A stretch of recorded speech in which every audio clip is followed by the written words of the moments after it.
Shri Gurubhyo Namaha.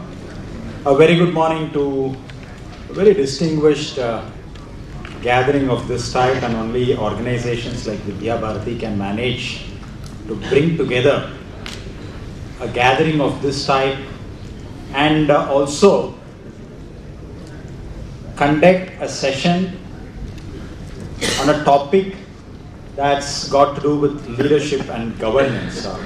And I must first thank Vaidhyasubramaniam for organizing this event and inviting me and Devi Ahalya University for being a wonderful host. And as much as I also don't rely on a PowerPoint, but rely more on my power to make my points across, today I'm making a slight departure and using a PowerPoint, but with in the interest of disclosure. I know most of you are familiar with the waves that the chat GPT is creating. In the interest of disclosure, I have not gotten any help from chat GPT in curating this PowerPoint. It's fully done by myself on a topic that is also very close to my heart, and that's why I thought I will spend some time making this PowerPoint. The different models of leadership and governance in the light of what we see as an emerging possibility of higher education institutions in our country to undergo a transformational orientation with different contours defining the type of institutions that they need to be in the years to come. This model is adopted from various research resources, and I would like to share some insights from that. Next slide, please. Just in case you're not able to see the speaker, you can just go. Rests on the fundamental premise on the need for efficacy both at the individual level and at the institutional level. Given the fact that individual efficiency and institutional efficiency or efficacy stems from a core set of values, which again has this duality of an individual value set as well as an institutional values. And the committee of these two determines the extent to which there is a leadership ecosystem in the higher education fraternity of our nation. Now, with this as the backdrop, the more and more there is convergence between the individual value set and the institutional value set, the more and more we will be able to create a lot of leadership capacity building across institutions of different types and across individuals of different types. The reason that I believe that it is a value chain, and for somebody who has done a lot of work on competitive strategies, using Michael Porter's Institute Corporate Value Chain, if you look at an organization as a set of values, and similarly look at higher education institution as a set of value activities, each activity having a capacity to generate a value on its own. And it is the role of every individual in whichever value activity that they are engaged, it is their responsibility to generate value from each of the value activity. And as an institution as a whole, if we are able to integrate all of the value activities together, then you have a leadership institution in the making. As against leaders occupying leadership roles in institutions of repute, thinking that an inherited legacy asset is going to assure them an eternal institutional supremacy, those days are changing. What used to be an institutional legacy, the way in which competition is forcing institutions to rethink institutional legacy of the past, will definitely become institutional liabilities of the future unless the leadership recognizes that we have to move forward by looking at the entire institution as a set of value generating activities. And the reason that it is important that we have to look at an institution as a set of value, because every value, as Professor Raj said, that janitor thought that he was actually helping people to put a man on the outer space. There is an activity within an institution that has the capability to generate value. And the more and more we are able to link together, the more and more we are actually chaining those efficacy links together to make the institution deliver significant outcome. Now, it is in the integration of this individual and the institutional efficacy lies the success of leadership, where the person as an individual and the role as the leadership have to come together in greater levels of coherent synergy. And to make my statement good, I'm just adopting 3 analogies, or rather these are terminologies that were conceived after tremendous amount of research done by very senior researchers, where you could fit yourself in any of these. And the more you fit in the appropriate model, more are the chances that you are building a world-class institution. You could be between a role-making, choose between a role-making versus role-taking leadership, role-centering versus a role-entering leadership, and lastly, role-linking as against a role-shrinking leadership. These are the 3 popular models, beginning with the role-making versus role-taking. Role-making has got to do, in fact, every slide of this we can discuss at length. In the interest of time, I'm just cruising across these slides. But only to tell you that role-making is involving a lot of self-role integration, where you have to use more of your personal strengths to ensure that you maximize the distance, minimize the distance rather between you and the institution, and maximize the output by leveraging your individual strengths, by being more proactive, and also come out with some out-of-the-box thinking, and don't run away from problems. Take the bull by the horn. So it is more of integrating the self into the institution, the leadership role that you have been given. Don't just take the leadership role. You have to redefine, make the leadership role to achieve larger objectives. And sometimes you have to think out of the box. Sometimes you have to take tough decisions. You have to tread certain uncharted territories, and that's what in corporate world they call it as the blue ocean strategy.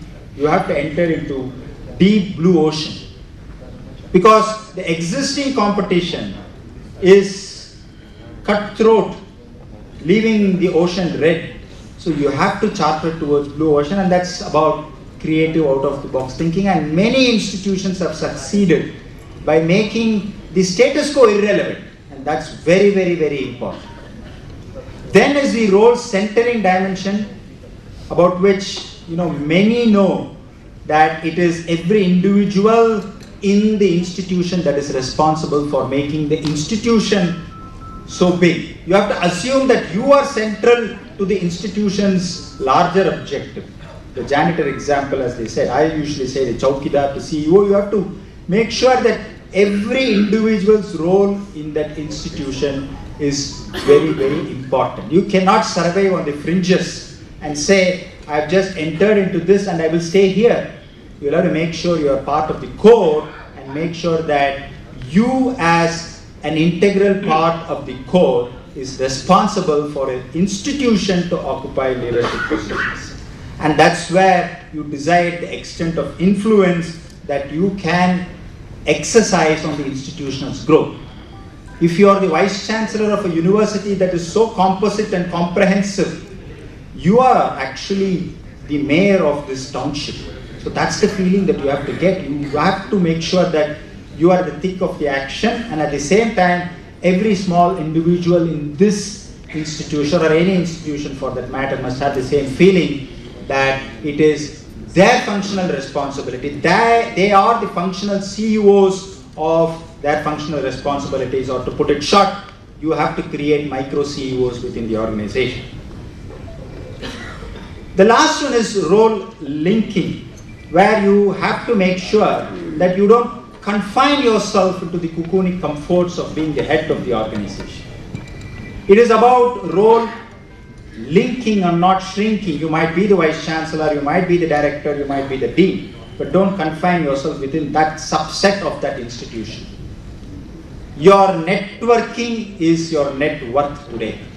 And given the fact that there are so many opportunities that are coming up, it is the leader's fundamental duty now to widen the networking opportunities that is available. And that is why I strongly believe that leadership is about linking, which primarily is networking, than to just shrink yourself into your zones of comfort, making it a very cocoonic position, not a good symptom of a good leader who wants to build a good institution.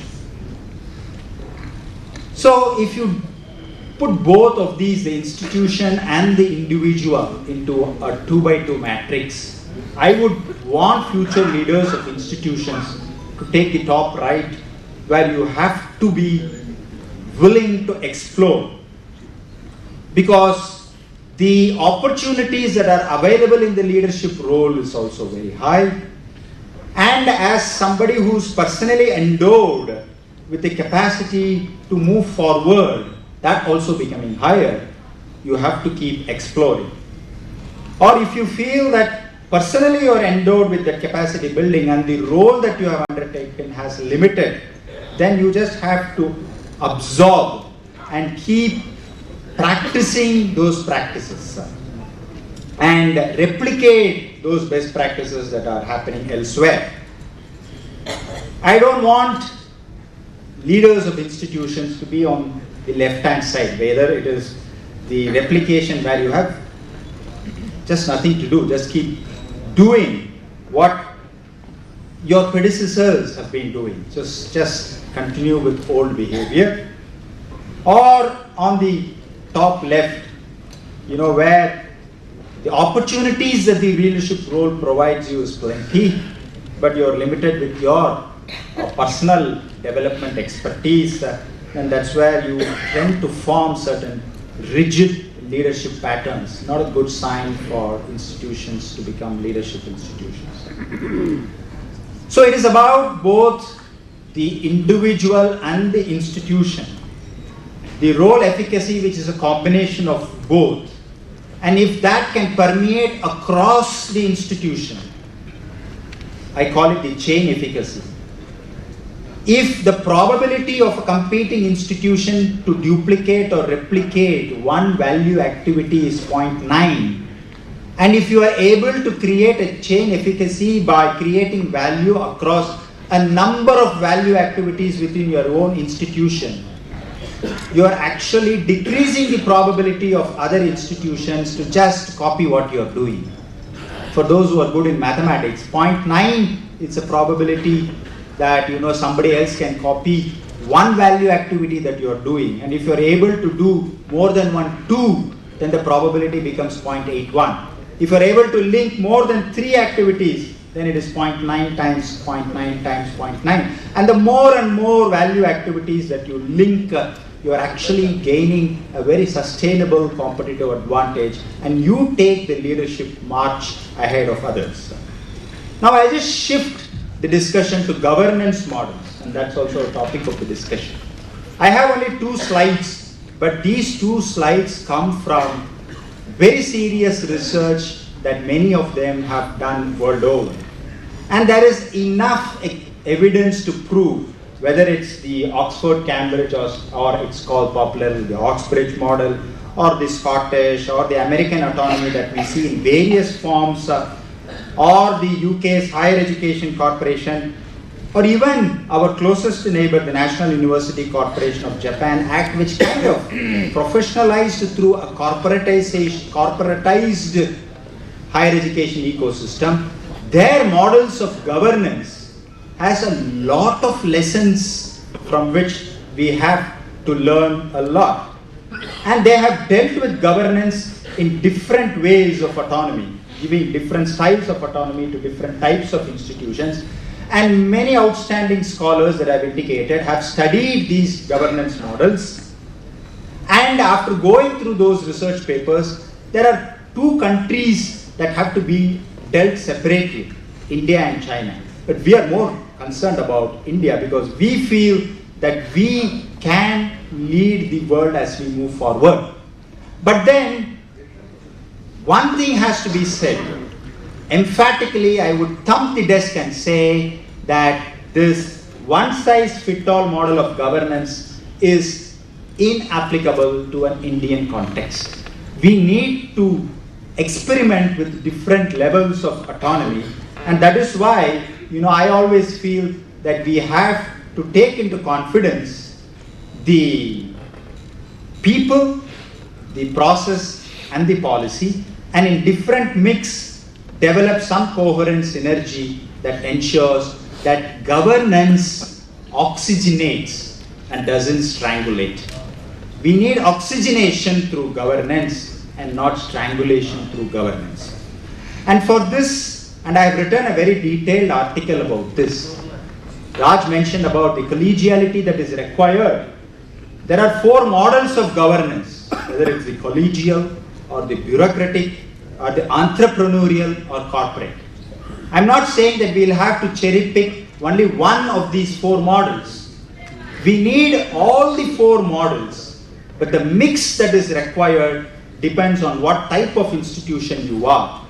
And as a prescription, I have suggested that you can definitely categorize different institutions based on different parameters, our own NAC and NBA, or those global university rankings, or our own NIRF rankings. You choose a set of parameters that can categorize universities into different types, and then decide what level of mix of this collegiality, bureaucracy, the entrepreneurial character, or the corporatization that is required, that needs to be infused into institutions based on what type of institution they are, with the maximum being the tier 1, where it has to be more of collegiality, the corporatization, and the entrepreneurial spirit, and less of bureaucracy, maybe just not more than 10%. So this is one model of governance that I very strongly advocate, and with this I end my presentation. Thank you very much.